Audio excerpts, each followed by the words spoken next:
What's up, everybody, and welcome to NFL Nexus. I am so glad you're here because we are about to do one of our biggest deep dives ever. We are going to tear down and rebuild the New England Patriots' entire 2026 offseason, a free agent frenzy that is absolutely going to shape the next era of football in Foxborough. I mean, think about it. They've got a new defensive-minded sheriff in town with Mike Vrabel. They've got the golden-armed rookie quarterback in Drake May, and they just spent a boatload of cash to put the right pieces around them.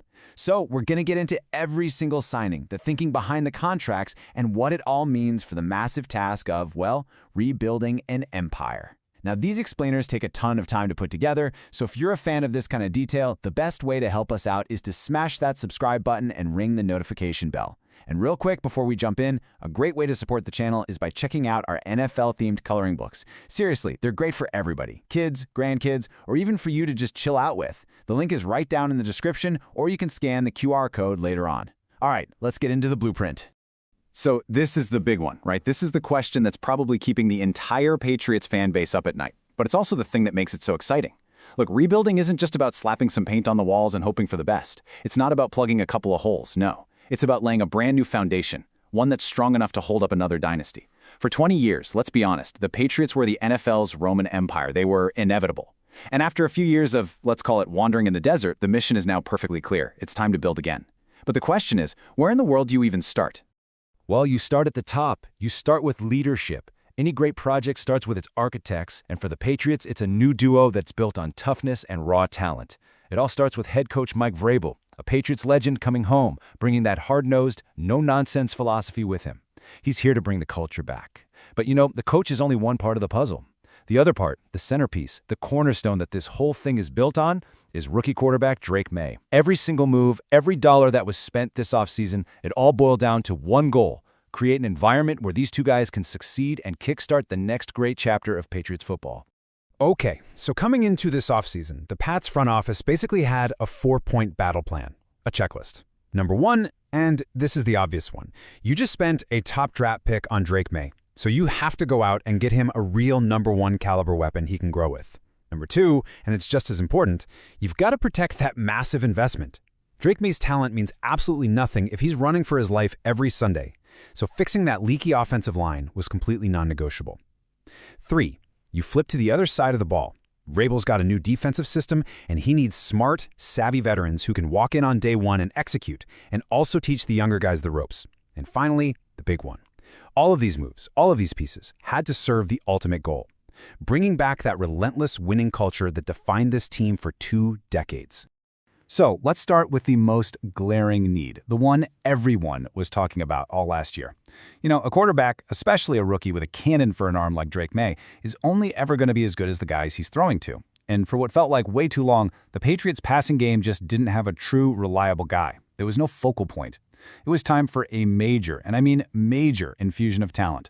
And that was going to cost them. I mean, this was the question, right? Every sports talk show, every podcast, every fan forum, this was it.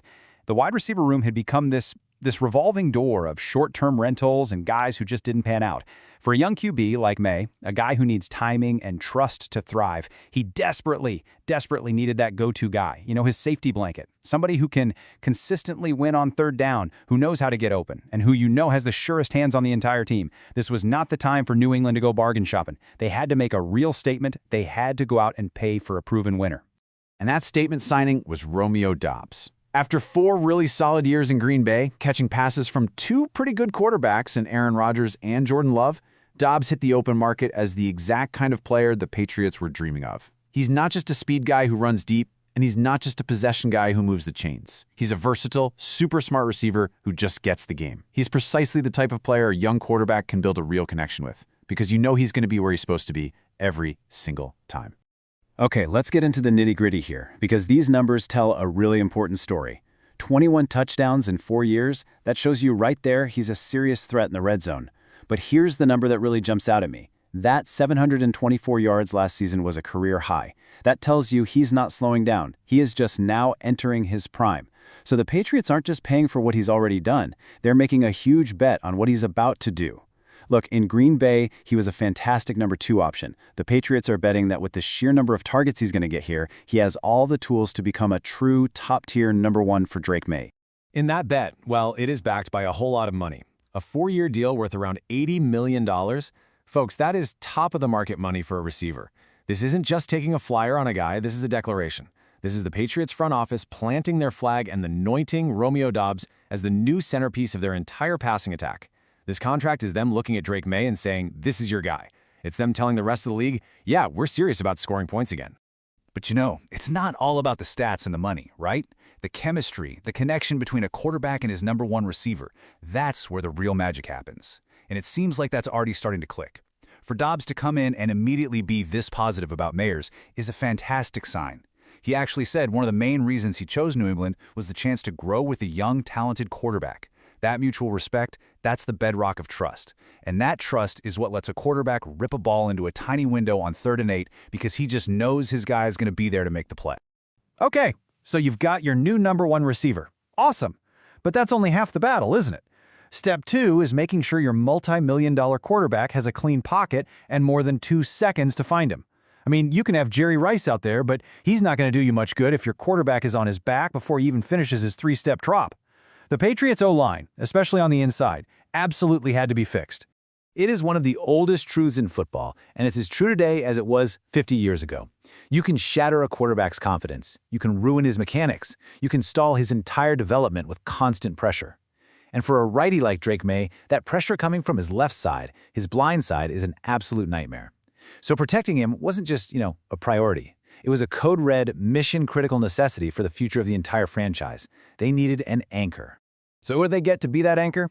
They went out and snagged a guy with an absolutely elite pedigree, Elijah Vera Tucker. We're talking about a dude drafted 14th overall. That's rare air for a guard. He's got the brute strength to bulldoze defenders in the run game and the quick feet to mirror pass rushers. The plan is to plug him in at left guard and basically make him Drake May's personal bodyguard. When he's healthy, and that's the key, Vera Tucker is one of the best young guards in the entire league. It's a calculated risk for sure, but the reward? The reward is a decade of stability at a super important position. And yeah, let's just get to the elephant in the room, the risk. His time with the Jets was just cruelly derailed by 2 huge season-ending injuries in back-to-back years, a torn Achilles and then a torn triceps. I mean, that is just a brutal, brutal stretch of bad luck for a player with all-pro talent. But let's be real. That injury history is the only reason a player this good was even on the market. The Patriots medical team clearly did their homework, and the whole organization is betting that a new city, a new training staff, and maybe a little bit of good fortune will let him finally become the player he was always meant to be. This isn't just a signing, it's a full-blown reclamation project. And this right here, this is what you absolutely love to hear if you're a Pats fan. This shows you his mindset. He's not running from his past, he's running toward a new future. He's embracing this as a chance to totally rewrite his story. He is coming to New England hungry, he's motivated, and you better believe he has a massive chip on his shoulder to prove he is still that dominant force everyone saw on draft day. He's already said he'd be ready to go for training camp. That is the exact kind of fire you want from the guy you're paying to protect the future of your franchise. All right, so the offensive foundation seems to be in place. Now let's flip it over to the other side of the ball. We got to remember who the head coach is here. Mike Vrabel is a defensive guy, through and through. His entire identity as a coach was forged on that side of the ball. He wants a defense that's tough, that's smart, and that takes the ball away. And to get his complex system installed fast, he couldn't just rely on rookies and young guys. He needed to bring in his guys, trusted veterans who could set the tone the second they walked into the locker room. The strategy on defense was kind of like a two-pronged attack. They added a huge pillar to the front of the defense and another to the back. Up front, they signed edge rusher Draymond Jones, whose entire job description is basically to create chaos and live in the other team's backfield. And in the secondary, they brought in one of the smartest safeties in the game, Kevin Byard, to be the general on the field. These 2 signings are made to work together perfectly. Jones's pressure forces the QB to make bad rushed throws, and Byard is the ball-hawking vet waiting in the back to clean it all up. Now, let's talk about the impact of a guy like Draymond Jones, because this is a really key thing for us to understand. Yeah, the 7 sacks, that looks nice in the box score. That gets the headlines. But the number a coach like Mike Vrabel is staring at is the 51 quarterback pressures. That was a career high for Jones. That means on 51 different plays last year, he forced the quarterback to move off his spot, to change his throw, to just completely abandon the play. Sacks are awesome, but constant, consistent pressure is what actually wins you games because it wrecks an offense's timing on every single play. That is the engine that makes a Vrabel defense go. So if Draymond Jones is the engine, Kevin Byard is the brain. I mean, just look at this resume. It's insane. A 3-time Pro Bowler who has twice led the entire NFL in interceptions. But his real value is so much more than stats. Forget all that for a second. The single most important line on this whole slide is that last one. Former team captain under Mike Vrabel. This isn't just some guy Vrabel coached. This was his guy, his leader in Tennessee. Byard knows the system, he knows the terminology, he knows all the checks at the line of scrimmage, inside and out. He is literally a coach on the field. It's like a cheat code for getting the whole defense up to speed. It's a signing that's just as much about culture as it is about his incredible talent. So we've talked about the big four, the headline grabbers. But as we all know, a truly successful offseason goes deeper than that. It's about finding those quality depth guys, those specific role players who perfectly fit your new team identity.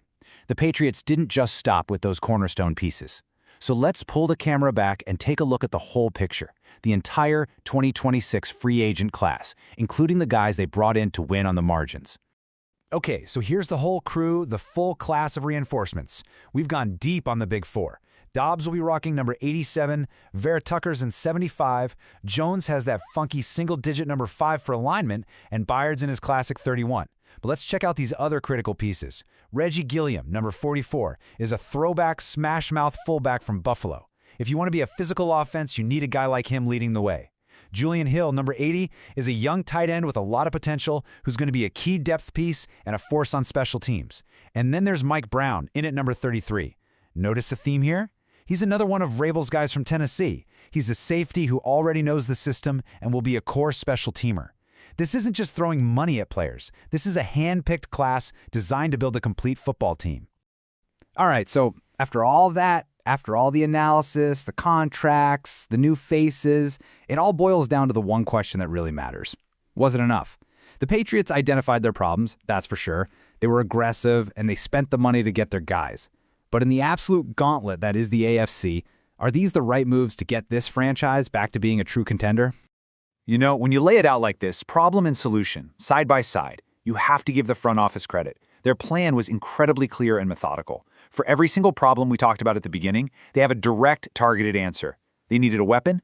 They paid top dollar for Romeo Dobbs. They needed a protector. They took a big, high-upside swing on Elijah Vera Tucker. They needed a rusher for Vrabel's defense. They got the super disruptive Draymond Jones. They needed a brain to run that defense. They brought in Vrabel's most trusted lieutenant, Kevin Byard, and they filled in the cracks with smart, tough depth players. On paper, it is really hard to argue with the logic. It's a solid, well-thought-out plan. But you know, a plan on paper is one thing. Mentality is a whole other beast. And I want to end on this quote from Elijah Vera Tucker because I think it just perfectly sums up the attitude of this entire free agent class. These guys get it. They understand the history, they understand the standard that comes with putting on a Patriots uniform. They aren't running away from the pressure, they're running straight towards it. They're fired up by the challenge. They want to be the guys who help bring Titletown back to glory. That kind of hunger, man, that's contagious. And that's where I'm going to leave it with you guys. The front office has made its moves. The foundation, for better or for worse, has been laid. They got the weapon, the protector, the rusher, and the leader. But is this group, led by the new partnership of Vrabel and Mayo and fueled by this brand new free agent class, is this really the beginning of the next Patriots dynasty? I honestly want to know what you think. Drop your take in the comments section below. Thank you so much for hanging out for this deep dive here on NFL Nexus. If you enjoyed this level of detail, please do me a favor and hit that like button, and make sure you're subscribed for more explainers just like it. And one last time, a great way to support us is to check out our coloring books. Just click that link in the description or scan the QR code right here on the screen. Thanks for watching, everybody.